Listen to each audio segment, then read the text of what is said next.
hari berturut-turut tidak masuk sekolah. SMP sih. Ngapain? Satu semester nggak ngerjain tugas.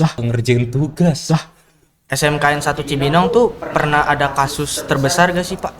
Ada juga nih Mas, lagi rame, salah jurusan. Banyak siswa merasa takut atau malas kalau dipanggil ke ruang BK. Ada yang memendam kekecewaan, memendam kesedihan dengan menunjukkan kesenangan. Biar apa?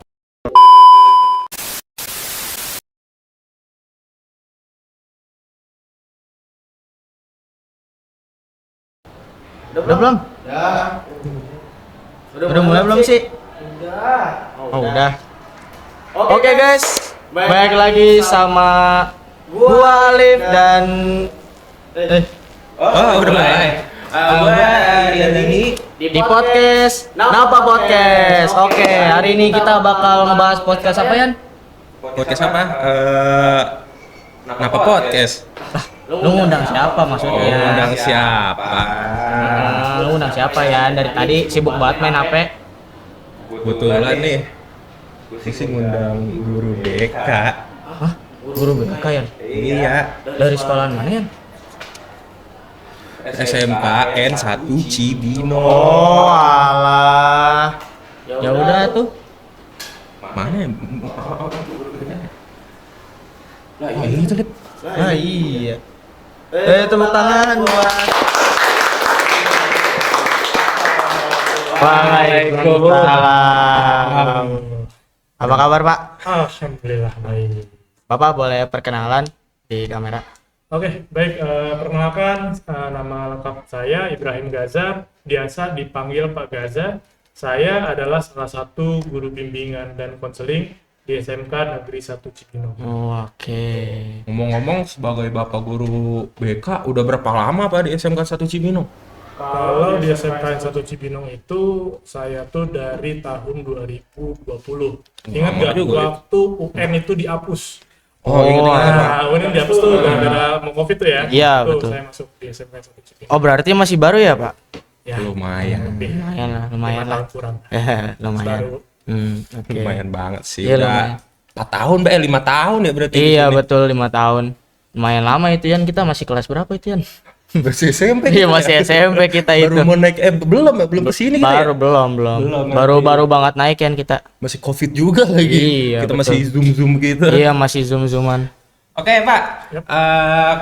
Karena saya ingin mengundang Bapak nih ke sini, dan saya kebetulan Bapak juga guru BK kan. Saya ingin mempertanyakan tentang BK itu seperti apa aja sih, Pak? Baik, kalau dari segi BK-nya ya, di SMKN 1 Cibinong sama seperti umumnya guru BK di sekolah lainnya, kita memberikan bimbingan, memberikan arahan, memberikan layanan materi juga, baik secara klasikal gitu ya, secara kelompok besar, kelompok kecil maupun secara individu. Atau kayak gini nih, ini kan lebih dari satu nih hitungannya kelompok lah, karena di atas satu orang kan. Oke. Kirimkan informasi seperti itu.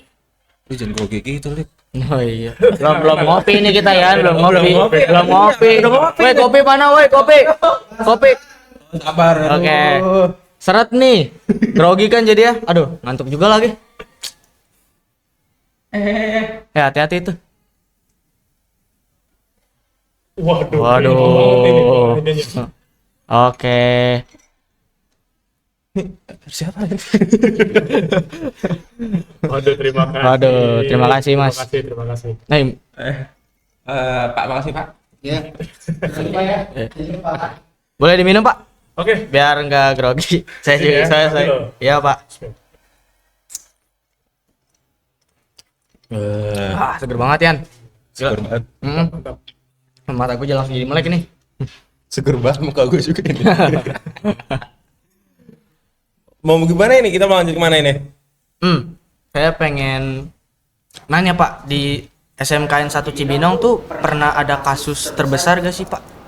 Kalau kasus itu memang macam-macam ya. Iya. Apalagi namanya remaja usia 14 sampai 17 tahun itu di kalangan SMK beragam. Makin kesini tuh makin kompleks, makin beragam, apalagi dengan adanya media sosial dan teknologi. Oh iya, betul. Apapun terekam ya secara Iya, betul. digital ya. Iya, Kalau betul, dulu Pak. kan zaman saya masih sekolah tuh Ya nakal ya udah paling dari mulut ke mulut aja. Iya, betul. Buktinya susah. Kalau sekarang kan anaknya sendiri tuh Iya. yang upload ya, jadi Ah. ketahuan ya paling umum lah.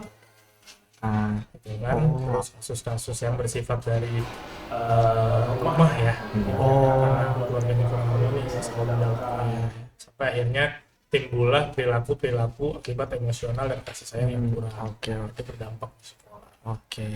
Banyak sih sebenarnya kalau Oh, di banyak ya, Pak? satu-satu ya.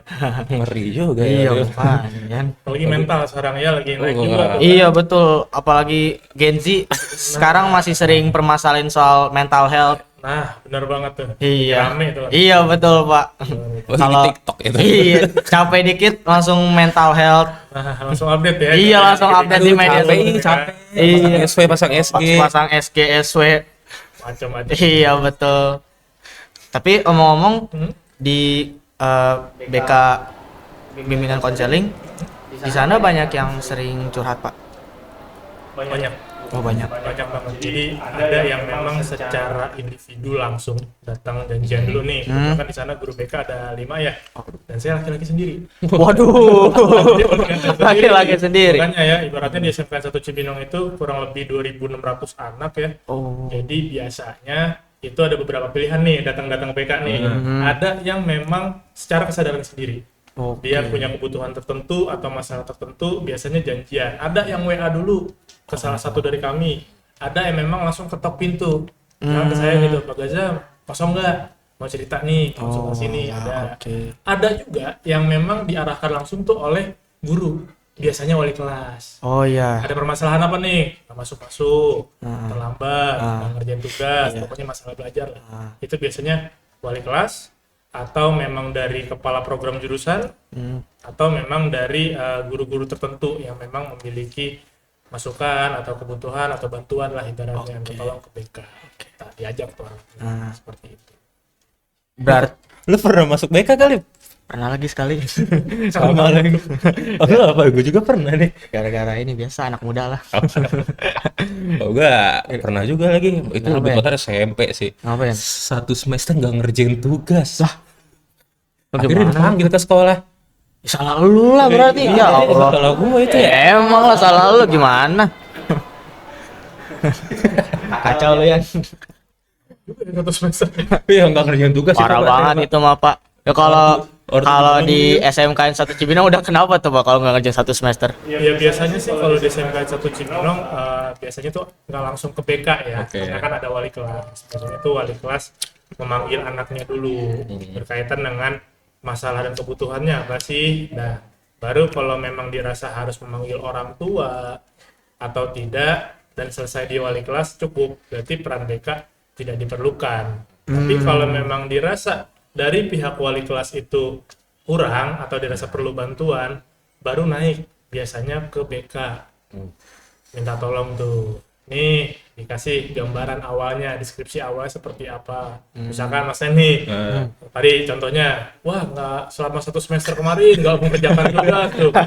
Aneh banget ya. biasanya. Aneh banget Tapi itu. Paling cuma dalam seminggu 2 minggu biasanya udah ada catatan, itu seperti apa, baru tuh koordinasi biasanya wali kelas kasih tahu. Misalkan, ini atas nama si A nih, yang ngerjain tugas seminggu, kita udah coba tanya, kita coba tegur, tapi masih mengulangi karena ada salah satu bentuk metode atau cara agar anak ini bisa semangat lagi belajarnya dan bisa memperbaiki apa yang kurang. Biasanya gitu. Keren juga ya BK SMP Iya, 1 Cibinong. keren berarti sekolahnya ya. Iya. Lu tadi pengen nanya apa ya lu? Nanya apaan ya? Oh iya.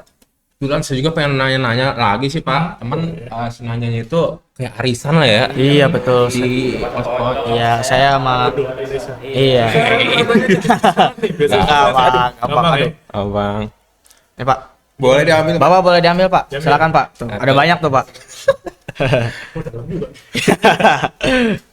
Udah dapet nih. Oke. Oke, sini saya buka. Bacaan langsung nih. Boleh, Pak. Baik. Apakah ada inovasi yang Bapak lakukan untuk membuat siswa lebih nyaman datang ke ruang BK? Oke, berkaitan dengan inovasi atau nyaman ya.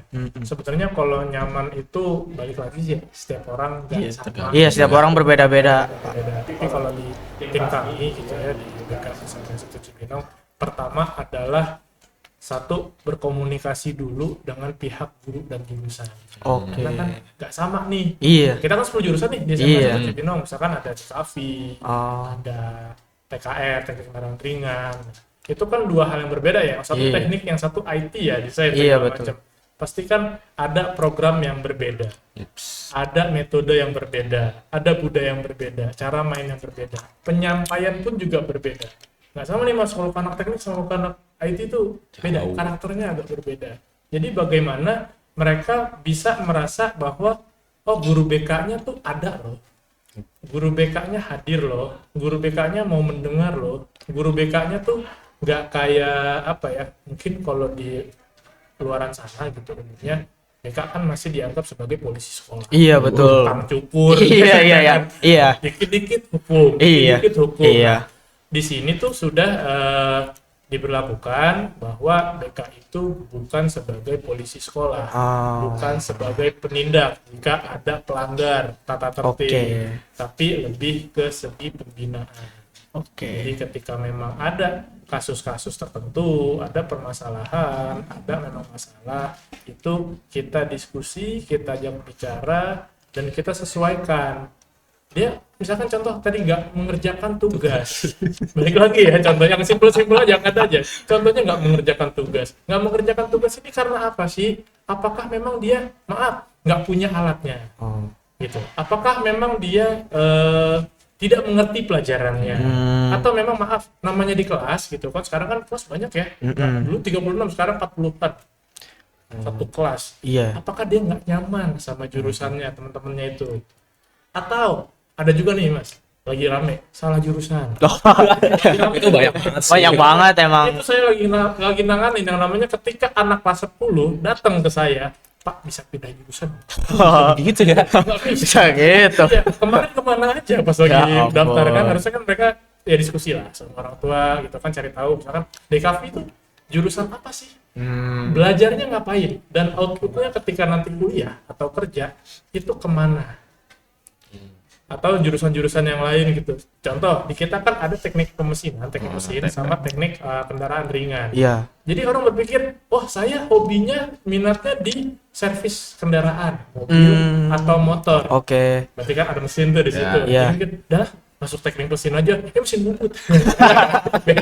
Salah itu ya. Nah, beda jauh kan mesin bubut Jauh sama banget, mesin jauh kendaraan. banget. Jadi banyak anak-anak yang salah mengira, salah ekspektasi, salah kaprah. Gitu. Jadi ya itulah hal-hal yang akhirnya membuat mesti ada penyesuaian dari cara kita mengajak atau mengenalkan BK itu seperti apa, komunikasinya seperti apa. Contoh kita bikin grup rumpun. Jadi grup rumpun ya. Jadi kelas 10, kelas 11, 12 itu kita petakan grupnya khusus sesuai dengan rumpun, misalkan IT. IT itu ada BKV, ada TKJ, ada RPL, itu masuk satu rumpun. Terus untuk yang rumpun teknik itu ada pemesinan, KR, itu tuh masuk satu rumpun. Terus yang desain bangunan tuh yang DPIB. Oh iya, DPIB. Terus sama TKP ya, itu satu rumpun. Jadi kita menyesuaikan, informasi yang diberikan juga nggak sama. Gitu. Itu salah satu bentuk kita memeta-metakan mereka sesuai dengan bidangnya mereka. Sama alur-alurnya kita kasih tahu juga.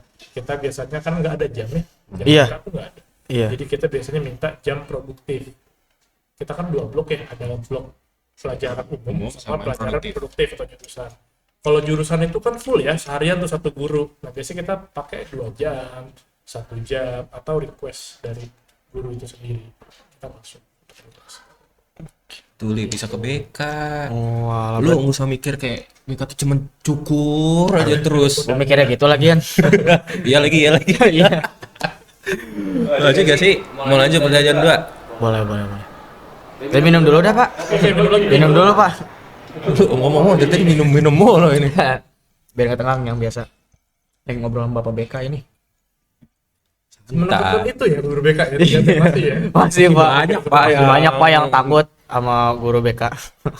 Soalnya mikirnya bakal diaduin ke orang tua atau ke walas gitu, takut kena SP mungkin. Ya macam-macam sih memang, karena kan kalau permasalahan atau kebutuhan itu kan tergantung apakah memang bisa diselesaikan secara individu, apakah memang harus diketahui oleh orang tua, atau memang harus semuanya tahu gitu loh untuk beberapa hal yang penting. Nggak harus dinaikin ke sosmed ya, enggak ya, misalkan Iya. oh nih pas ini nih nggak ini tugas satu tugas payah enggak kayak gitu. Itu kan salah satu bullying yang digital ya. Iya betul. Kita lebih ke mengajak dulu anaknya untuk bisa dia terbuka dulu. Faktornya apa sih? Itu kan faktor dia melakukan kesalahan, pelanggaran itu apa? Iya. Baru kita komunikasikan dan kita kasih tahu, kamu tuh butuh bantuan. Bantuannya apa? Dari rumah ini, dari sekolah ini. Makanya pihak ini harus tahu. Kalau dia nggak mau, tergantung. Kalau memang masalah sensitif, misalkan dia masalahnya berkaitan dengan orientasi seksual atau berkaitan dengan mental, mungkin dengan ancaman-ancaman tertentu yang memang dirasa oke, cukup dikip di sini aja. Ya kita keep, karena kita ada akses kerahasiaan. Tapi kita juga harus bisa memberikan pencerahan ke dia, ke konseli ya namanya ya. Kalau kan orang klien biasanya kalau di BK itu konseli sebutannya. Jadi memberikan beberapa bentuk pilihan dan risiko dari setiap pilihan. Dan intinya kita itu sebagai manusia butuh bantuan lah. Nggak Iya. bisa semuanya sendiri. Iya betul. Nah, Masnya bisa nggak lihat ubun-ubun sendiri? Oh, iya. Harus dilihat teman-teman saya. Orang Ya, coba. Apaan sih? ada pintaknya nggak ada. Jadi ibaratnya kan hal-hal yang kayak gitu kita mesti bisa memberikan pemahaman kepada konseli ini bahwa dia butuh bantuan dan pilihannya siapa aja sih yang bisa bantu dia, risikonya seperti ini, mulainya dari mana yang disesuaikan dengan kesepakatan. Jadi dia minimal bisa bertahap mengerjakan dan mencoba. Masalah gagal berhasil kan belakangan tuh. Iya. Kita coba dulu. Iya betul. Nah, nanti baru tuh bertahap kita coba plan A. Plan A bisa nggak? Keberhasilannya 50%. Oke, mana yang disesuaikan? Mana yang diubah? Tujuannya kan sama. Metode bisa aja diubah. Iya betul. Kayak gitu. Paling gitu deh. Lu kalau apa-apa cerita makanya. Apa cerita? Saya lain kali cerita ke BK kan.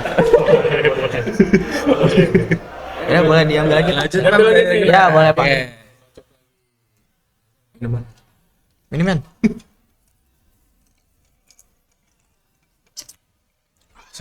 Nah, ini pertanyaannya, banyak siswa merasa takut atau malas kalau dipanggil ke ruang BK. Apa tanggapan Bapak tentang itu?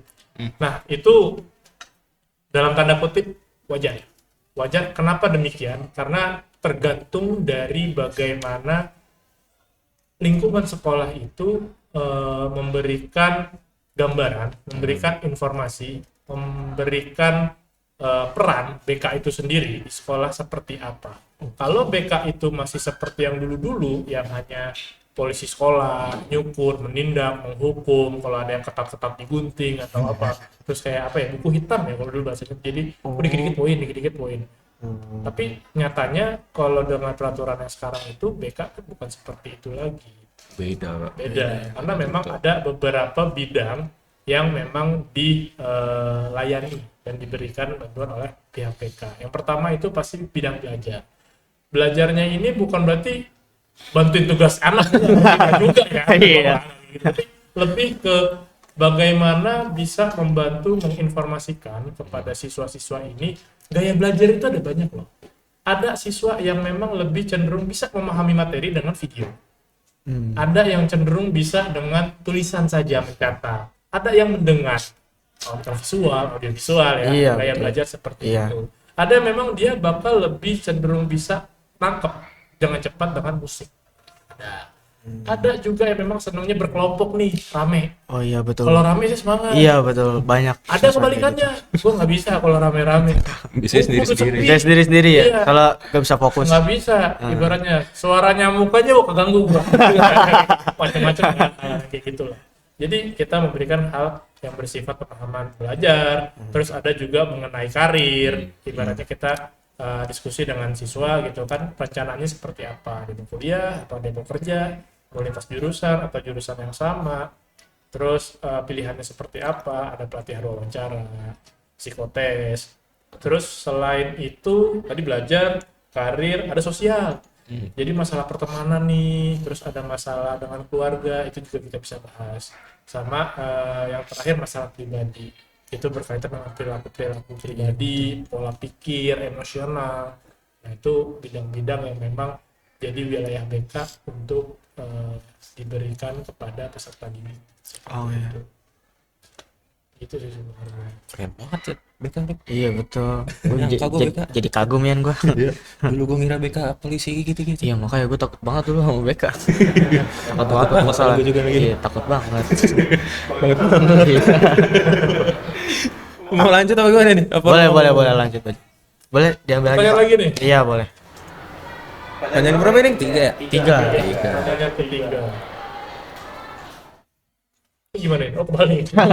Balik, Pak. Balik. Apakah kurikulum dan sistem pendidikan ikut mempengaruhi BK jadi sekadar formalitas? Oke ya, yang pasti peran dari kurikulum, peran dari pihak manajemen sekolah ya, kepala sekolah salah satunya, itu pasti mempunyai peran bagaimana BK itu ditempatkan sesuai tupoksinya atau tidak. Maaf, karena gini, saya pernah dulu di salah satu sekolah di Jakarta yang memang itu sekolah swasta dan di sana itu memperlakukan BK, menempatkan BK tidak sesuai peraturan yang ada. Jadi di sana BK itu hanya sebagai guru infal. Misalnya wali kelas nggak masuk nih, kemana gitulah. Telepon nih, halo Pak Gajah, Bu ini nggak masuk nih, masuk ya sekarang ya. Nih ngaji tempat lain nggak? Nggak masuk. Waduh. Dan itu tergantung gurunya. Kalau misalkan memang gurunya 2 jam, ya 2 jam full masuk. Kalau memang sejam, ya sejam full masuk. Kalau memang lagi produktif, yang memang lama ya biasanya suka 6 jam gitu ya. Masuk 6 jam. Jadi dadakan dan infal, sebatas itu. Tapi kan nyatanya BK itu kompleks banyak gitu kan. Tadi aja 4 bidang itu. Terus ada yang individu seperti ini, ada yang klasikal. Dan itu semuanya itu kayak apa ya? Ada asesmen namanya, alat ukur yang akhirnya untuk melihat kebutuhan siswa, permasalahan siswa di mana sih, kan nggak sama dong setiap individu. Iya, Misalkan masnya beda-beda. lebih butuh sekarang ini, misalkan contoh kelas 11, saya lebih butuh masalah informasi pekerjaan karena memang niat saya setelah lulus dari SMK bekerja.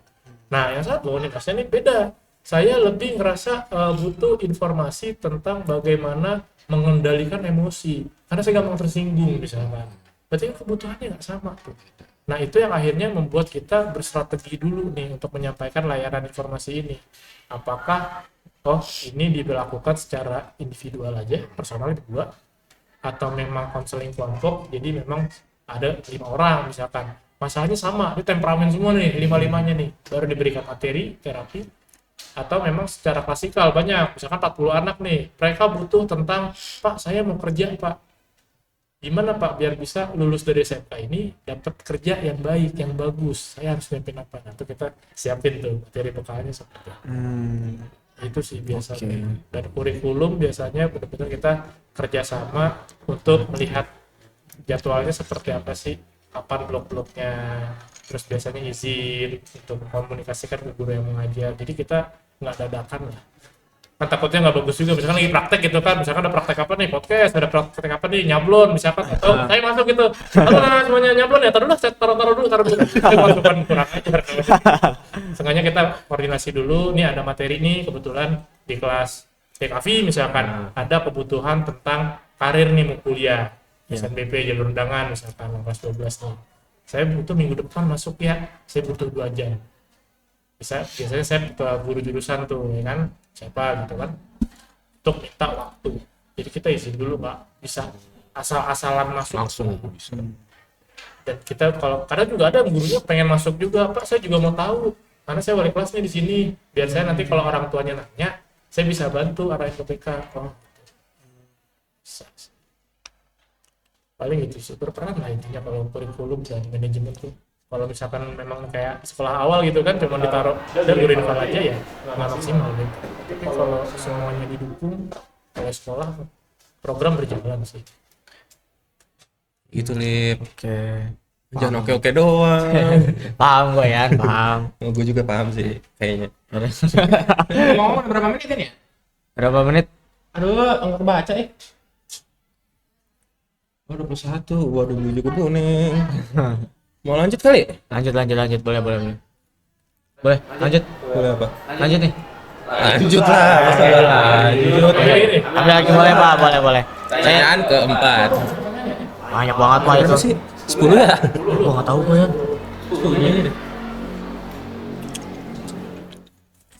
Oke, pertanyaannya apa contoh nyata ketika layanan BK benar-benar berfungsi dan berdampak positif bagi siswa? Nah, jadi kita ambil satu kasus mental health ya.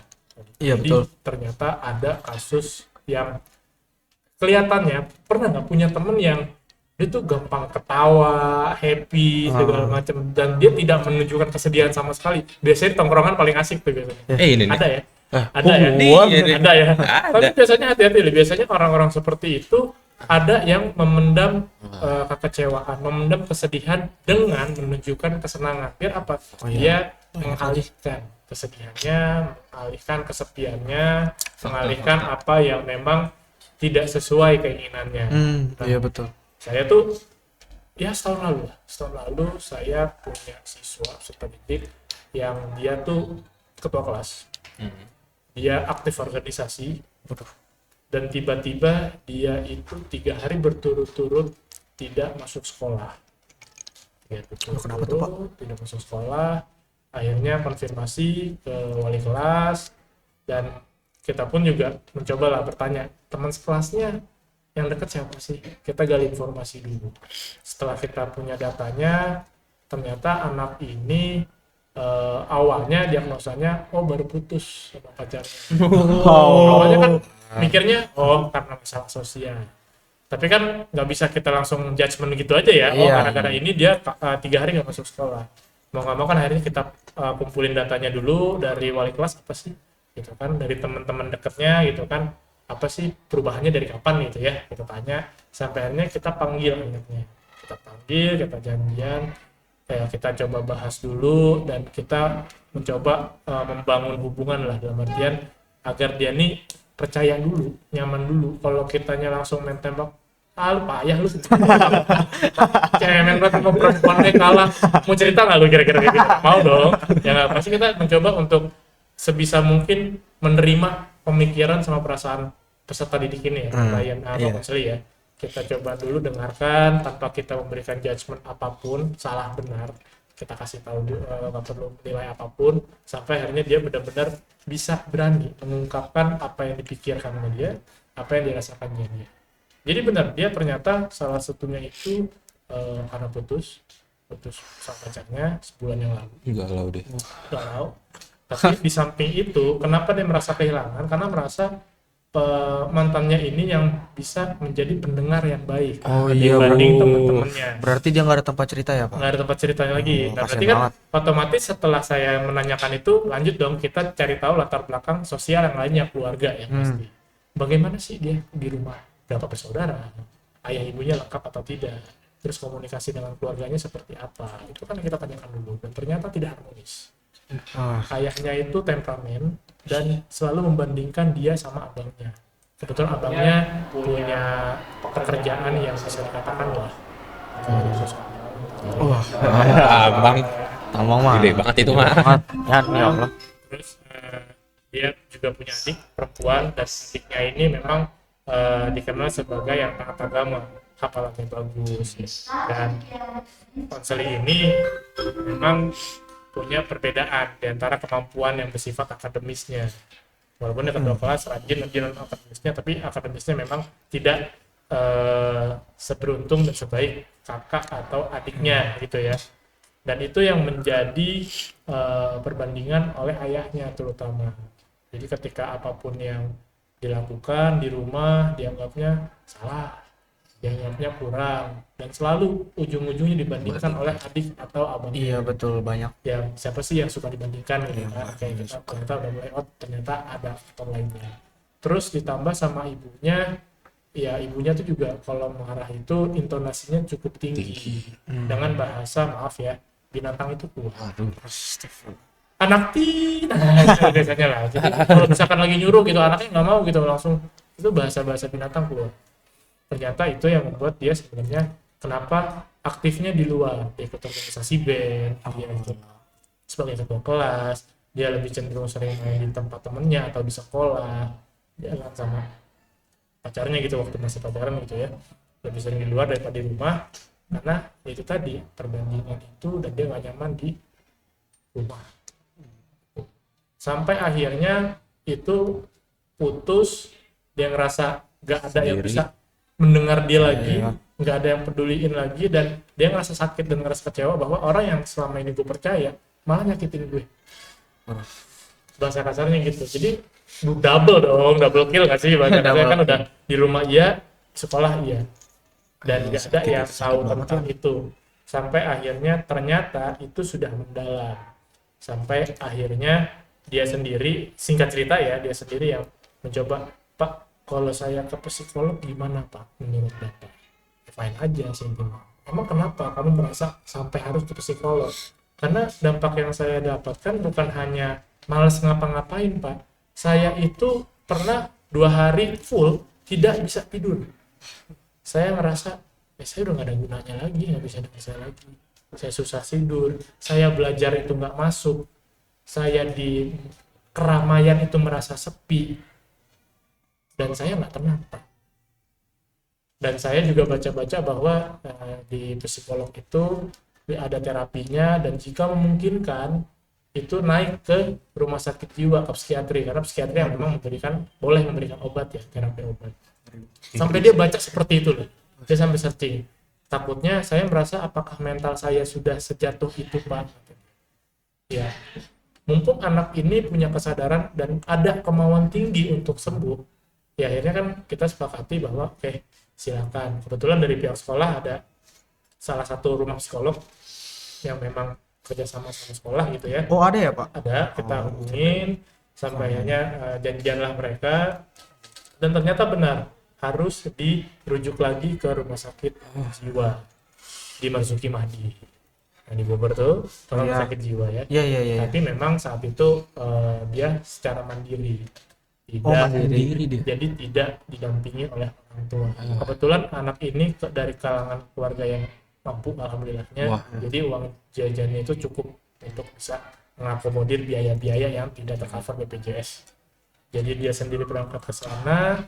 Sampai akhirnya saya bilang, nak, nanti kita ini ya, ada beberapa orang, guru, teman yang memang harus mengetahui ini. Untuk apa? Agar sebagai kontrolmu di sekolah. Pasti yang namanya menggunakan obat itu ada dampak secara fisik.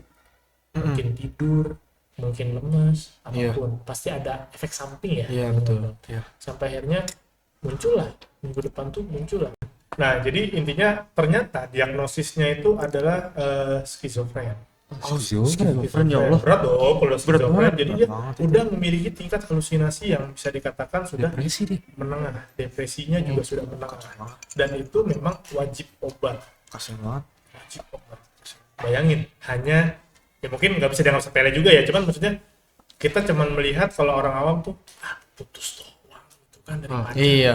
Kok Ngeliatnya sampai gitu, depresi, kok sampai ini, nah itulah yang namanya mental tuh nggak sama. Setiap orang itu nggak sama, karena Betul. faktor-faktor yang di lingkungannya itu support sistemnya seperti apa. Iya. Suportif nggak, positif nggak, atau destruktif, lebih menjatuhkan, kita nggak pernah tahu. Nah kebetulan ini anak destruktif kan di rumahnya, membandingkan, dimarahin, nggak didengar, tidak diapresiasi. Berat banget Itu yang pasti itu. membuat dia punya ekspektasi, dia punya kenyamanan, dia punya tujuan itu rusak gitu kan. Jadi dia ngerasa nggak dihargai, sampai akhirnya muncul lah, singkat cerita ya apa ya, skizofren itu menengah, dan dia harus minum obatnya itu 9. Wah, Sekali minum obatnya itu 9, dan 3 itu narkotika.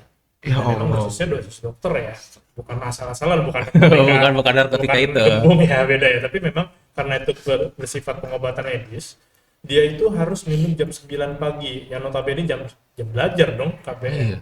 Dia harus minum sehari sekali 9 obat itu jam 9 pagi dengan toleransi 1 jam. Berarti bisa jam 8, bisa jam 10. Ya, jam 9 toleransinya 1 jam. Ada yang setelah makan, ada yang sebelum. 9 obat. dan itu terapi kurang lebih selama 6 bulan.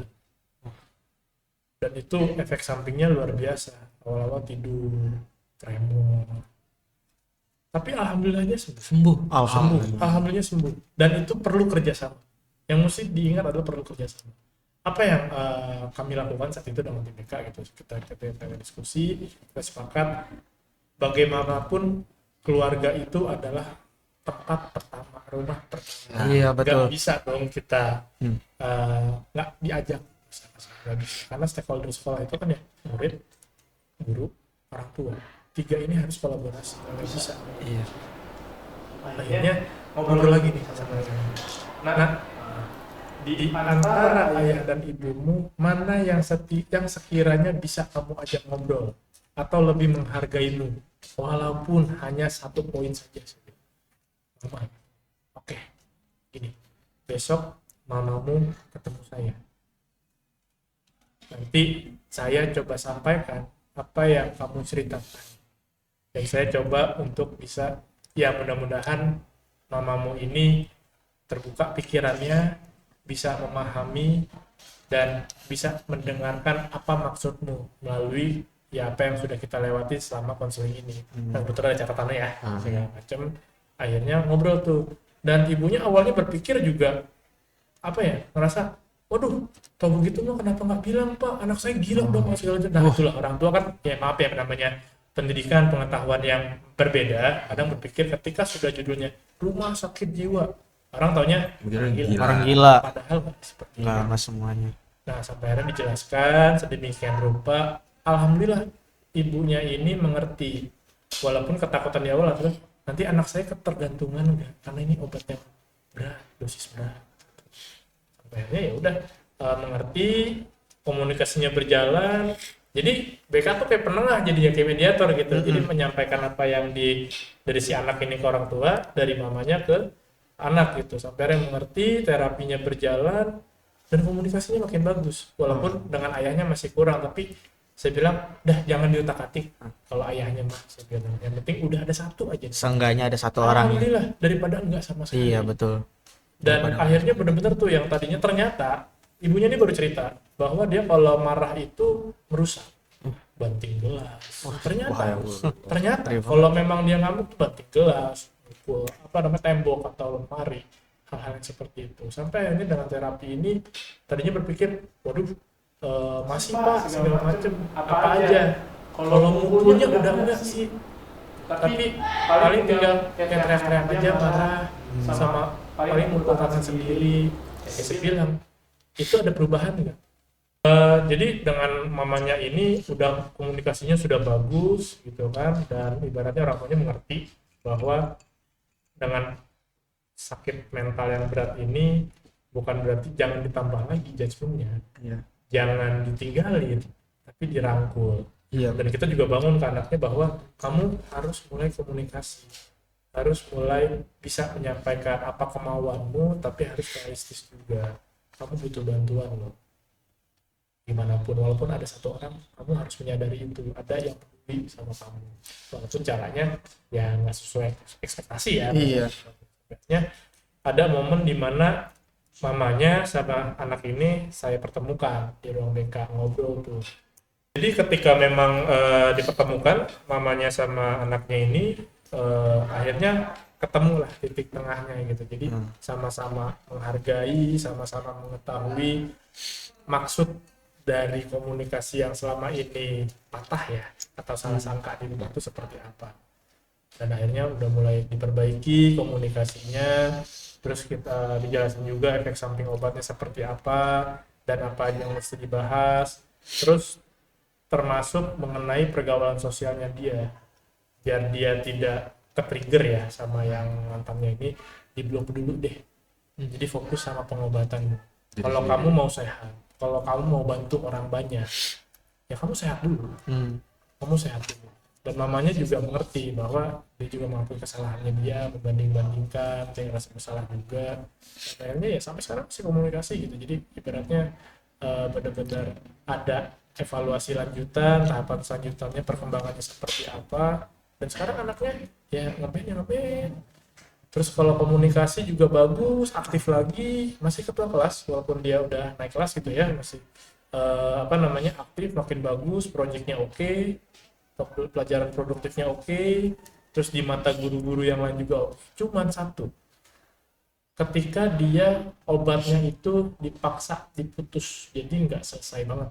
Karena apa? Karena dari orang tuanya ini beranggapan takut kecanduan, dan toh secara sosial, secara belajar sudah balik lagi kok. Tapi yang jadi masalah adalah fisik itu kan sudah terbiasa dengan obat, dan obat yang diberikan itu kan keras ya awalnya ya. Tiba-tiba langsung disuruh stop. Apa efeknya? Jadi ketika dia ngomong, getar sini. Jadi kayak ngomong sebentar, ada tremornya di sini. Ya memang nggak awalnya mengganggu, tapi ya dia paksa untuk itu, dan ya udah nggak apa-apa.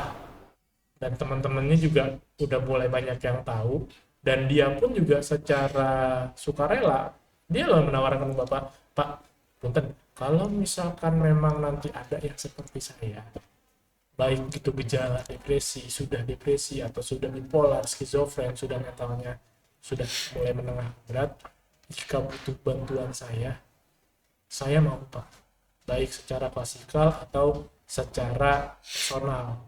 Saya pengen bantu orang-orang itu agar tidak seperti saya. Keren juga ya. Atau saya sembuh loh, masa kamu enggak? Gitu. Sampai anak itu seperti itu. Dan orang tuanya juga baik banget pada teman-temannya. Tadinya punya ketakutan, kekhawatiran sudah mulai lebih baik, sudah bisa melihat banyak perkembangan positif anaknya yang tadinya dia ngerasa ya abangnya sama adiknya lebih baik daripada anak ini, anak tengah ini. Tapi nyatanya dia ngerasa anaknya lebih, tanda kutip, lebih sayang, lebih perhatian karena lebih sering ada di rumah, lebih sering bantu. Terus perubahannya drastis, yang tadinya ibadahnya kurang sekarang rajin, hampir semua aja mau jamaah kata dia. Terus mau ngobrol, mau nanya, terus lebih nurut kata dia. Alhamdulillah saya bilang dijaga. Makanya kemarin dia minta gitar Pak katanya. Terus saya beliin gitu. Ya alhamdulillah, berarti kan ada kemajuan, dan itu tuh salah satu bentuk yang saya bisa banggakan, saya bisa syukuri ketika ikut belajar terhadap permasalahan sosial, permasalahan lingkungan yang kelihatannya sepele ternyata besar dampaknya. Dan ternyata saya bisa menjadi sosok salah satu yang ikut andil dalam perkembangan mereka. Makanya kalau dianggap berat ya berat, tapi ketika itu ada poin berhasil, anggaplah 10 poin, 3 aja, tapi itu berat ininya, keberhasilannya, itu saya bersyukur banget. Karena saya ngerasain yang namanya ada murid yang salah penanganan berkaitan dengan depresi, meninggal, dan itu saya merasa bersalah banget. Jadi memang sih bukan kesalahan sekolah juga, tapi kan tetaplah namanya kita kenal orangnya, kita menanganinya, dan keputusan yang diambil oleh pihak keluarga itu tidak tepat, salah penanganan, salah obat, dan akhirnya meninggal. Itu terjadi 2 tahun lalu. Itu yang akhirnya ya saya kalau udah urusan mental hati-hati. Paling gitu sih sebenarnya ya. Mental bukan main Ya, gue denger. Cuman keren banget sih nih orang. Dari dia diputusin cintanya ceweknya, gangguan dengan keluarganya, cuman dia hasil kerja keras dia diri sendiri, dia bisa Kemauan dia juga. dia bisa ngelewatin itu semua, dan dia sempet-sempetnya bisa memikirkan orang lain loh. Keren banget. Gak bener aja. Sumpah, keren banget. Tepuk tangan dulu dong.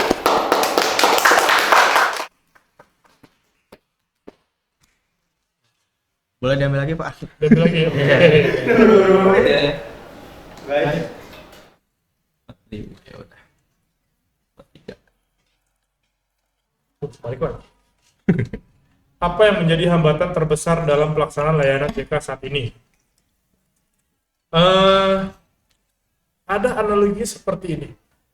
Kalau kamu dokter, kamu kan mengetahui bagaimana cara menyembuhkan penyakit orang dengan ini loh diagnosisnya, ini loh obatnya. Otomatis kan umumnya adalah pasien datang ke rumah sakit Iya. dengan sadar, Iya.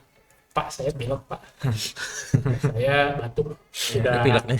udah ini 2 tahun misalkan. Ya pasti kan ada observasi, ada apa, dan kita pun sebagai dokter pun apa ya, mendiagnosisnya, observasinya, memberikan screeningnya, penentuan obat yang dikasihnya enak.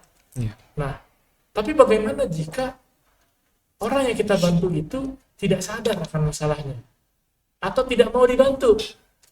Itu yang menjadi permasalahan di BK. Kenapa? Masih banyak konseling ini datang itu dalam tanda kutip, maaf ya, diseret lah oleh guru dilempar oleh nih bocah nih Terus. ada yang kayak gitu.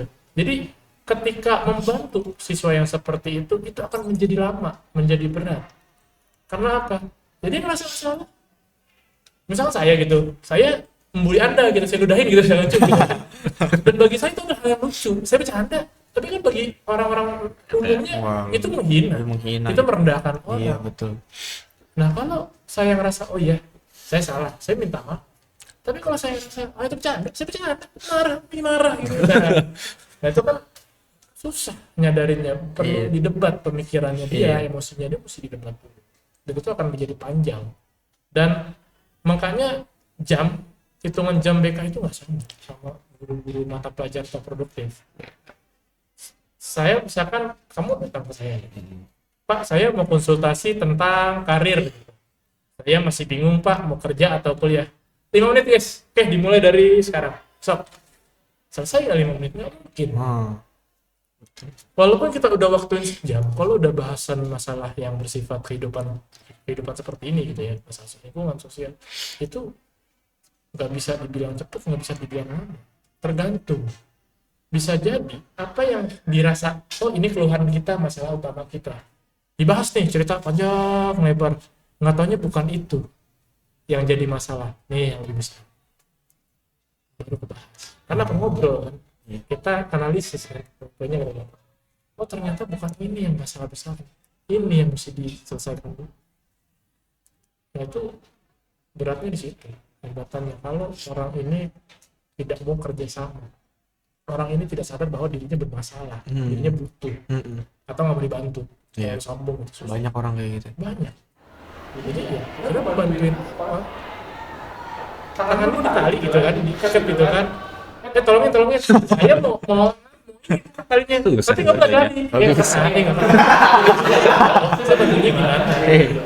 Nah itulah yang menjadi hambatan. Terus apalagi kalau yang menjadi berat, kenapa masih polisi sekolah itu masih melekat di BK gitu ya, di sekolah kebanyakan masih ada guru yang menganggap BK itu ya sebagai polisi sekolah, sebagai tempat untuk menampung anak-anak yang bermasalah, Murid nakal. anak-anak yang nakal, padahal nggak gitu. Contoh misalkan tadi gitu, masalahnya mau kuliah, saya mau membantu mengetahui minat dan bakat saya di mana. BK ada alat asesmennya gitu kan, tes minat bakat, segala macam, psikotes atau apa untuk membantu mengukur siswa ini dia tuh di posisi apa sih, dia tuh kelebihannya di mana sih.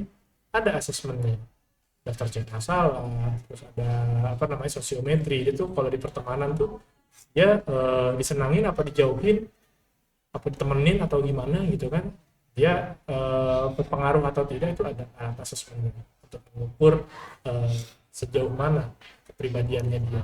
Itu ada.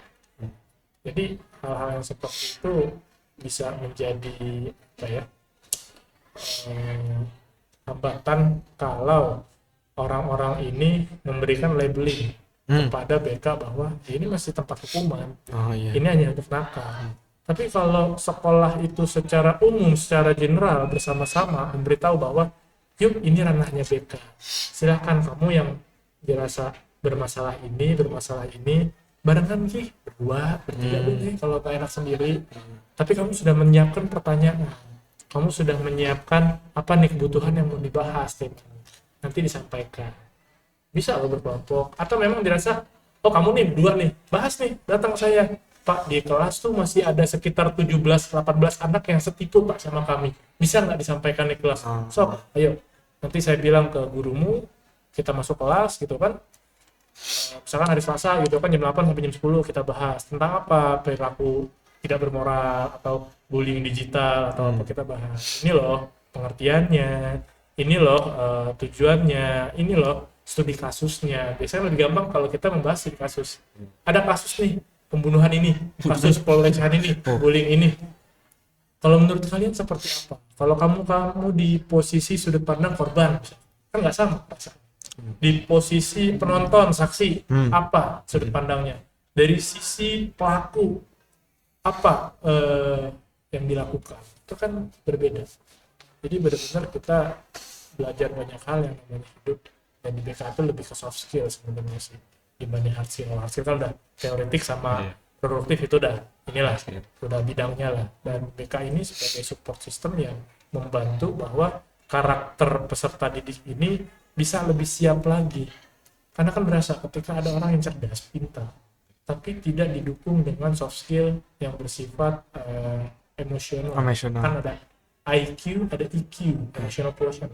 Ketika emotional quotient-nya ini tidak terbimbing dengan baik, tidak terkondisi dengan baik, itu bisa jadi hal yang rusak. Contoh anak pintar, kalau dia belagu, dia sombong, dia merendahkan orang lain. Iya betul. Tapi kalau dia diajarkan adat, sobat santun, menghargai orang lain, dia akan menjadi bermanfaat. Dia pintar untuk dirinya, tapi dia juga cerdas untuk orang lain. Iya, membantu. Oh ini loh caranya bikin podcast. Oh ini loh caranya bikin kopi. Oh ini caranya nyablon. Oh ini caranya membersihkan sesuatu. Ayo saya bantu. Ayo bantu. Bermanfaat buat orang lain ya Pak. Jadi hal-hal itu yang akhirnya bisa dibantu, disesuaikan, dan secara manusia utuh itu dari segi religius, sosialnya, bidang-bidang apapun itu menjadi meningkat semua. Karena kan hidup itu kan naik turun ya. Karena kalau lagi rajin sholat rajin, kalau lagi turun turun. Iya makanya. Sama belajar kalau lagi kenceng gitu, 50 soal sikat. Kalau lagi males mah satu soal juga bukanya. Besok ya Pak. Manusia itu kan emosionalnya naik turun, kan naik turun, emosional naik turun. Ya seperti itu. Gitu Lip.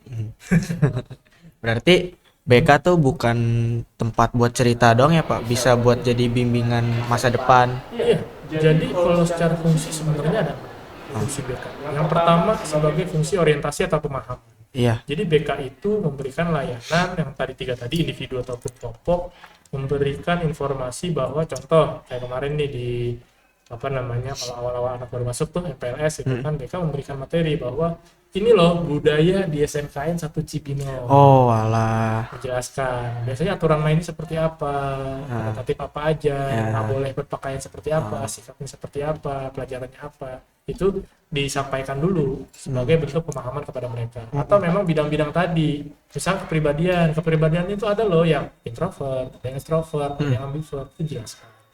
Nah, selain pemahaman ada fungsi preventif, pencegahan. Jadi misalkan apa? Ada kasus-kasus nih, misalkan mental health tadi. Iya, gimana agar kita nggak depresi? Dijelaskan tuh secara kasih tahu. Kamu mempunyai kegiatan ini, kamu harus melakukan ini, kamu punya aspek ini, bekal ini. Habis preventif ada yang bersifat pengentasan, penyelesaian. Ketika dia sudah ada masalahnya, apa yang bisa kita lakukan, apa yang bisa kita pilih. Ngobrol, ada pilihan nih, 6 pilihan gitu kan. Yang mana yang sekiranya kamu sanggup? Kalau bapak 2 sanggup, kamu kan nggak bisa dipaksakan. Saya 1 pak, mulai yang dari ini, silakan. Pengentasan. Ada juga pengembangan dan pengembangan gitu, dan pemeliharaan. Jadi ketika memang ada potensi gitu, dia masuk sini japres misalnya, prestasi. Dia biasa dari ketua OSIS.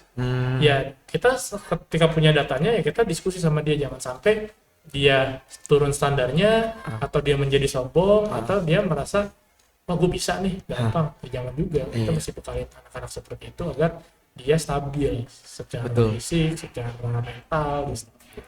Terus ada juga fungsi penyaluran. Contoh kalau di BK SMKN 1 Cibinong untuk urusan perkuliahan itu memang diberikan kepercayaan ke BK, salah satunya SNBP, jalur raport. Itu kita yang memang menyeleksi, mendata, tim konsultannya juga dia dengan nilai sekian bisa nggak masuk sesuai ekspektasinya dia. Misalkan pengen masuk UI bisa nggak? Oh ternyata nggak bisa karena UI tidak membuka untuk SMK. Itu kan kita mesti kasih pemahaman mereka. Itu penyaluran. Ada memang, Pak saya bingung Pak, saya futsal jago, voli jago, basket jago, nari jago, bohong juga jago, enggak salah. Pokoknya bisa sekolah, Pak, bisa sekolah. Ya, pilih, saya bingung Pak, bentrok sama jadwal saya pilih yang mana. Itu kan kita pilih yang mana yang kamu senangi, risikonya apa, mana yang jadi potensi, itu yang kita. Dan terakhir, advokasi. Ya, tadi, kita sebagai advokasi, pembela, mediasi, mediator, ketika ada kasus-kasus yang dirasa tadi dengan orang tuanya tidak harmonis segala macam, ini kita pernah kita catat, kita sampaikan ke orang tua misalnya anaknya nggak dengar, kebalikannya gitu, oke, orang tua punya apa sih, kita sampaikan ke anaknya. Kan ada yang sama orang tuanya nggak mau dengar, tapi ketika sama orang lain jadi dengar gitu.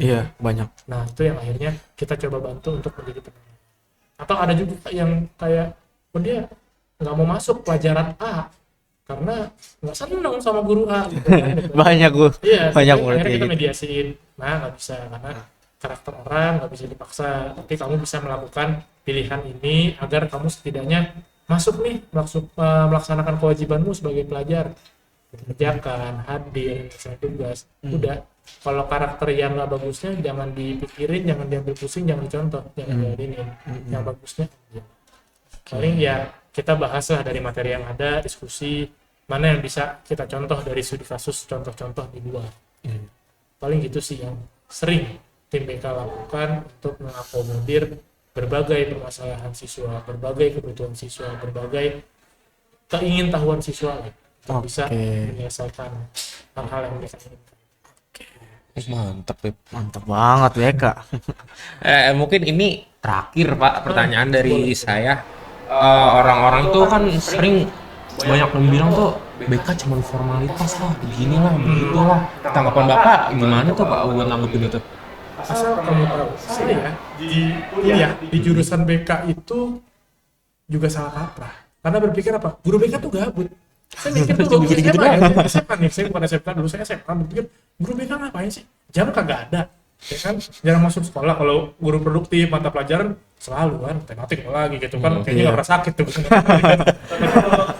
Guru BK masuk cuma sejam, sebentar, jadinya apa sih? Kadang kita nggak kenal sama guru BK semuanya gitu, cuma ngapain satu. Tapi ternyata ketika kuliah bener the real berobat sambil jalan sih. Kita mempelajari ilmu manusia, ilmu teknik konseling, bagaimana kita bisa mengakomodir kebutuhan, ada alat ukurnya, bagaimana caranya kita mengelola emosi, pikiran, membaca emosi seseorang, menyesuaikan lingkungan. Itu benar-benar diajarkan dengan berbagai teknik sampai akhirnya dijalankanlah dengan sistem di sekolah, terjun langsung dong di sekolah. Ternyata ya nggak segabut itu, ya, karena seperti saya bilang tadi, satu orang aja bermasalah, nggak bisa dipastikan durasinya. Dan saya pernah mengurus waktu itu kasus tawuran karena habis nonton futsal, tawuran. Betul.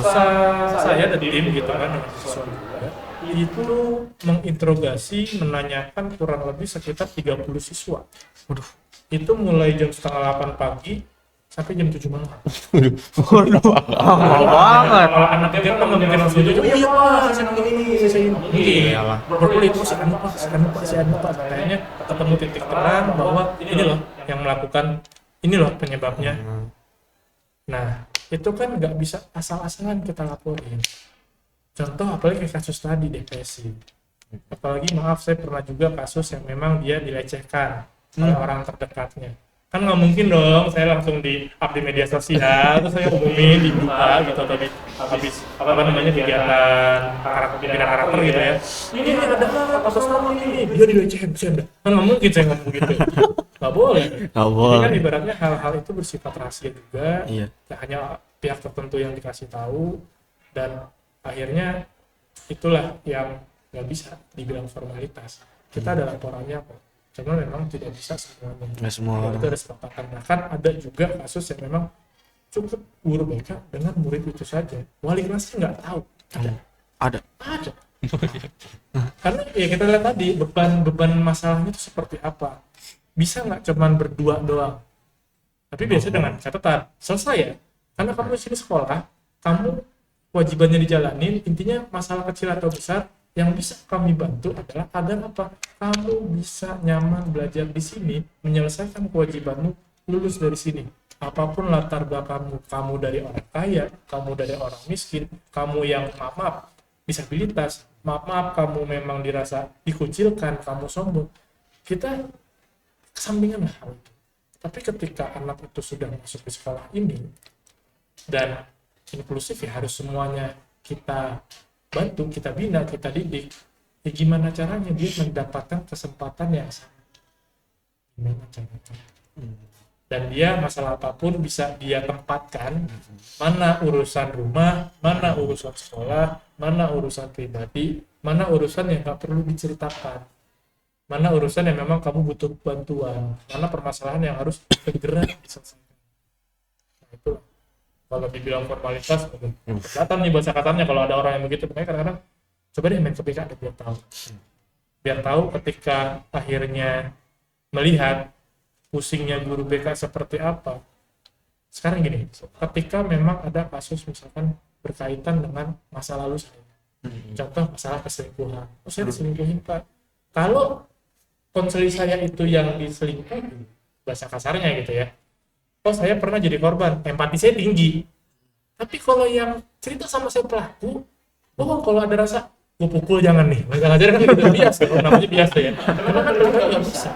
Saya harus profesional, mencoba untuk mencoba netral, syukur-syukur nih anak mau tobat gitu ya, tahu dia salah mau perbaiki, oke, kita coba pelan-pelan.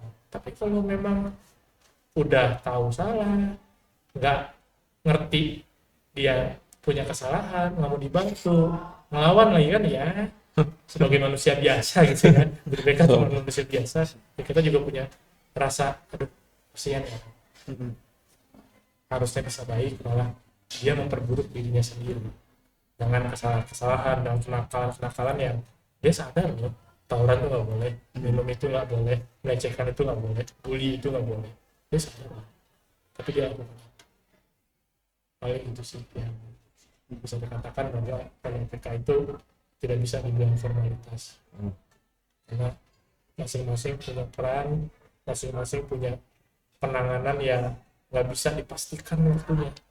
Kalau guru mata pelajaran kan 2 jam beres, udah selesai nggak selesai. Kalaupun diterusin gitu, kalau ada waktunya, kalau nggak ya udah selesai. Sedapatnya cuma 80%, 70% materi ya udah selesai. Tapi kalau BK nggak bisa.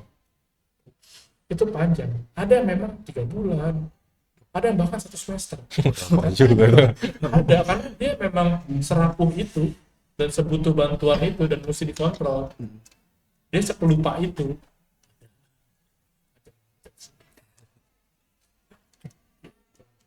Terakhir kali ya? Terakhir. Kata-kata atau motivasi? Boleh. Motivasi kali ya Pak? Untuk anak-anak Gen Z sekarang ini, Anak-anak yang masih permasalahan mental health, yang masih bilang nggak bisa gitu. Ada nggak Pak? Ada sih. Intinya kalau ini sebenarnya mengutip dari dosen saya sih, sebenarnya dosen saya dulu ya, jangan pedulikan seberapa tinggi, seberapa besar keberhasilanmu, karena sesuatu hal, pekerjaan yang baik, sebaik-baiknya pekerjaan adalah pekerjaan yang selesai tepat waktu. Itu aja sih. Oke. Tepuk tangan dong. jadi BK itu kan polisi apa namanya? Polisi sekolah. BK itu kita bisa curhat di situ. Bisa curhat, Apalagi kita bisa ngomongin soal masa depan, bisa membantu kesehatan kita juga sih, mental health. Jadi BK itu nggak cuma untuk rambut apa itu Udah nggak ada, udah nggak boleh. Jadi BK itu keren banget. Keren banget mereka, nggak nyangka sekeren ini mereka. Itu aja kali ya? Itu aja kali ya? Ya udah. Mungkin segini dulu aja Pak. Terima kasih atas waktunya. Terima kasih banyak. Terima kasih Pak udah datang Pak.